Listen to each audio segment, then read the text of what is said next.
जैन बच्चों कैसे हैं आप? उम्मीद है आप सब लोग अच्छे होंगे, अच्छे से पढ़ रहे होंगे। आज हम कक्षा 6 का नया चैप्टर शुरू करने जा रहे हैं जिसका नाम है बीजगणितीय अवधारणा। ठीक है, तो इसमें कुछ भी नहीं है जो आपको अलग से कॉन्सेप्ट हम बताते। एक्सरसाइज से सीधे एक्सरसाइज से शुरू कर रहे हैं, क्योंकि जो एग्जाम्पल है वो एक्सरसाइज में ऐसा तो नहीं कोई फार्मूला बता देंगे, तो इसलिए इससे शुरू कर रहे हैं और इसी से आप सीखिए। ठीक है, जब फार्मूला ये कॉन्सेप्ट कोई होगा तो हम आपको बताएंगे। ये चैप्टर इसलिए शुरू कर रहे हैं, वैसे हम चौथा चैप्टर शुरू करते वो नहीं किया, देखो पांचवा किया है। चौथा इसलिए नहीं किया है क्योंकि जब हमने आपकी वो देखी थी सरकारी स्कूल की किताबों से हम पढ़ा रहे हैं, तो उसमें पीछे इंडेक्स में लिखा था क्रम लिखा है कि किस क्रम में छात्रों को पढ़ाया जाएगा, उनका समय समय पर परीक्षा होगी, तो उस हिसाब से हम पढ़ा रहे हैं। ठीक है, तो शायद सितंबर में आपकी परीक्षा है, तो उससे पहले ही चैप्टर भी हो जाएगा, तो आपका पूरा सिलेबस वो कंप्लीट हो जाएगा जो आपके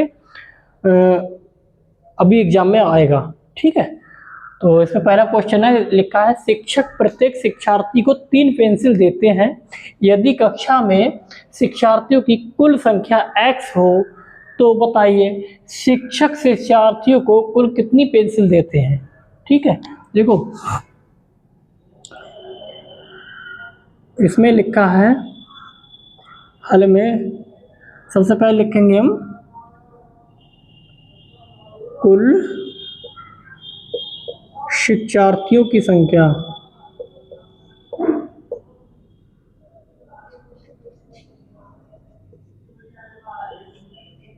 शिक्षार्थियों की संख्या वो कितनी है, x है।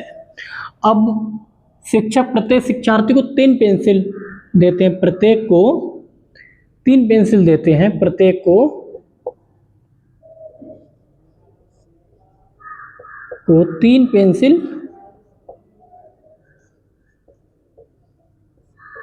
दी जाती हैं। तो हम क्या लिखेंगे, इसमें लिखा शिक्षक शिक्षार्थियों को कुल कितनी पेंसिल देता है। देखो प्रत्येक शिक्षक है, प्रत्येक, इसमें हमें छात्रों की कोई निश्चित संख्या नहीं मालूम है, लेकिन x मालूम है। अगर पता होता कि 12 शिक्षार्थी हैं तो हम इसकी 12 से गुणा कर देते, 12 या 36 पेंसिल देते। क्योंकि x है तो हम x की 3 से गुणा कर देंगे, 3x पेंसिल देंगे। तो इसका मतलब है शिक्षक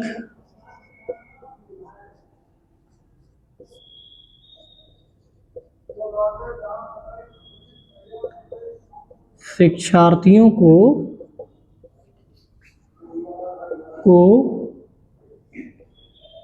3 गुणा x पेंसिल देंगे। ठीक है,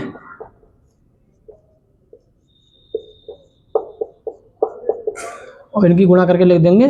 फाइनल आंसर में गुणा का चिन्ह नहीं लिखते हैं, ये ध्यान रखना, 3x। ठीक है, अब कैसे x या कुछ भी हो सकता है, x विद्यार्थियों की संख्या है, ये 12 भी हो सकती है, ये 15 भी हो सकती है, ये 20 भी हो सकती है। 20 है तो 20 3 60 पेंसिल देंगे।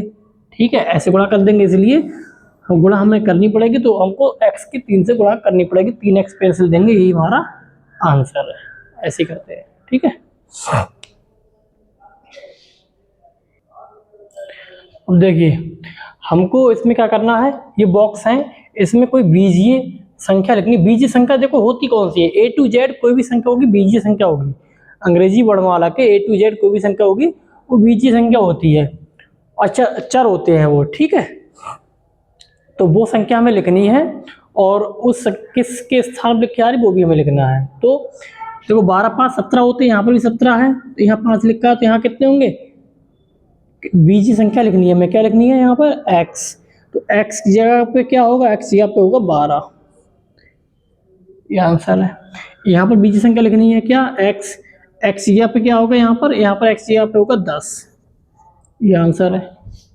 यहाँ पर लिखनी है हमें 6 चौक 24, यहाँ पर भी 24 है, तो यहाँ पर बीजीय संख्या x और x यहाँ पर कितना आ जाएगा 4। यहाँ पर देखो 5 सत्ते 35 भाग दिए 5 से, यहाँ पर हम x से भाग देंगे, बीजीय संख्या x से, तो x क्या है इसमें, x है 5, ये आंसर है। ठीक है,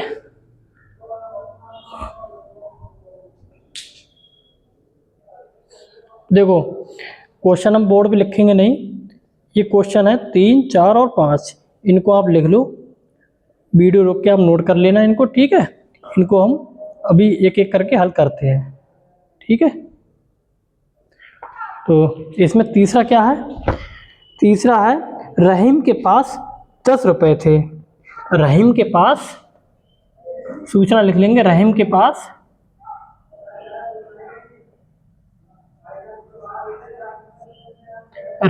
कितने रुपए थे, 10 रुपए थे, ठीक है।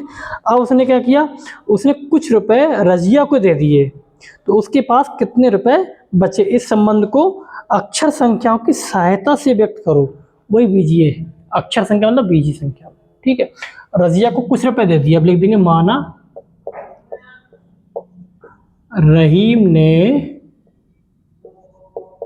रजिया को x रुपए दिए, ठीक है। तब रहीम के पास बचे शेष रुपए, रहीम के पास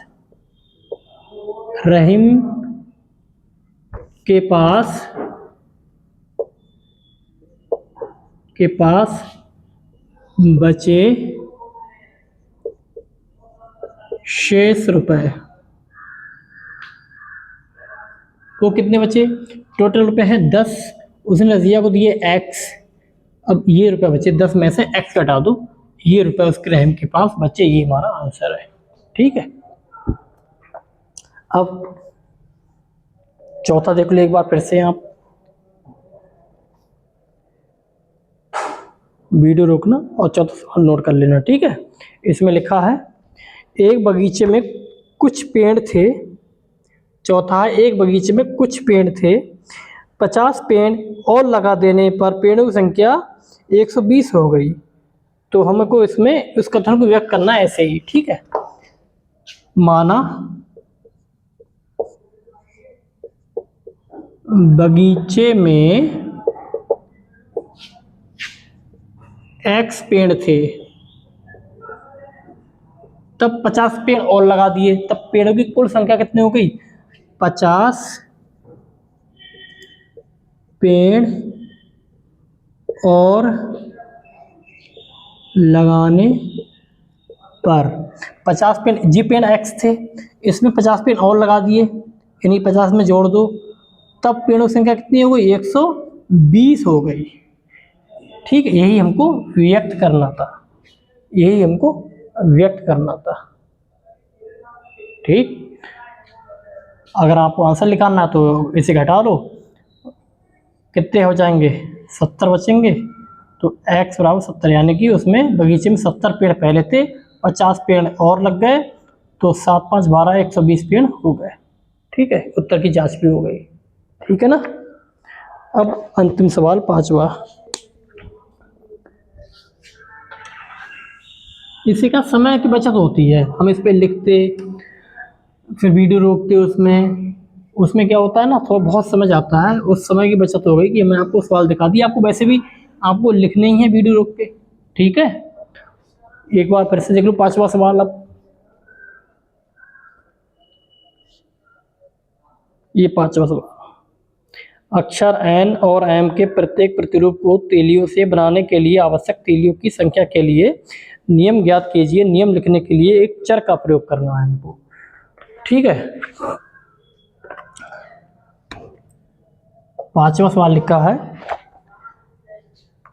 अक्षर n व m में तीलियों की संख्या क्या है। माचिस की तीली देखो, एक तो तीली n में ये लगेगी ऐसी वाली, एक तीली ये लगेगी, एक तीली ये लगेगी, ठीक है, और एक तीली ये लगेगी, यानी तीन तीली हो गई।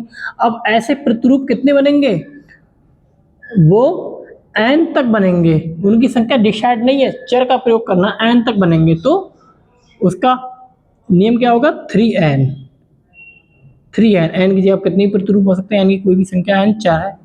ऐसे ही m में कितनी तीलियां प्रयोग होंगी, एक तो तीली ये हो गई, एक तीली ये हो गई, एक तीली ये हो गई, एक तीली ये हो गई, यानी कि 1 2 3 और 4 तीली हो गई। m में एक प्रतिरूप है, ऐसे कई प्रतिरूप होंगे, तो सभी प्रतिरूप के एक नियम लिखना है ना, तो इसकी जगह पे 4 × एन, ये नियम है, ठीक है, ये नियम है इसका, ये आंसर है, ये लिखना था, ठीक है।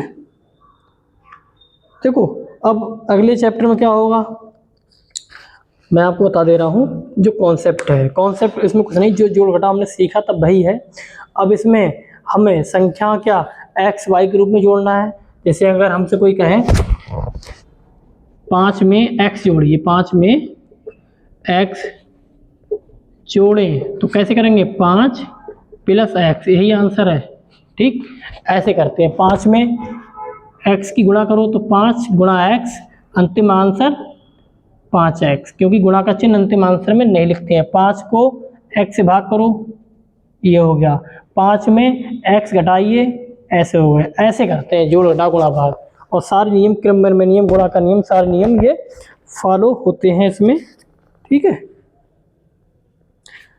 अब अगली क्लास में अगली एक्सरसाइज करेंगे, ठीक है। जैसे क्रमबद्ध में नियम है इसमें एक्स वाई, क्रमबद्ध में नियम क्या है, वाई इंटू एक्स, क्रम बदल दो तो भी बात वही रहेगी। सहचार नियम है, सहचार नियम है, तो एक्स वाई गुणा जेड या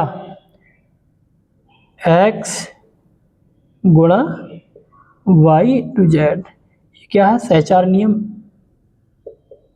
जैसे संख्या में था वैसे इसमें है, क्रमबद्ध में ये क्या है, सहचार है। अब बंटन का नियम या वितरण का नियम क्या होता है, एक्स ब्रैकेट के अंदर वाई प्लस जेड, वितरण का क्या होता है, एक्स की गुणा हम वाई से करेंगे, एक्स इंटू वाई, फिर हम एक्स की गुणा जेड से करेंगे, एक्स इंटू जेड। ये कौन सा नियम होता है, ये होता है वितरण का नियम, बारी बारी से बांटना। तो एक्स को बारी बारी से वाई और जेड में बांट दिया हमने, ठीक है, ये होता है वितरण का नियम। तो बस यही है, अगली क्लास में अगली 5B एक्सरसाइज करेंगे, ठीक है। मिलते हैं अगली क्लास में, जय हिंद।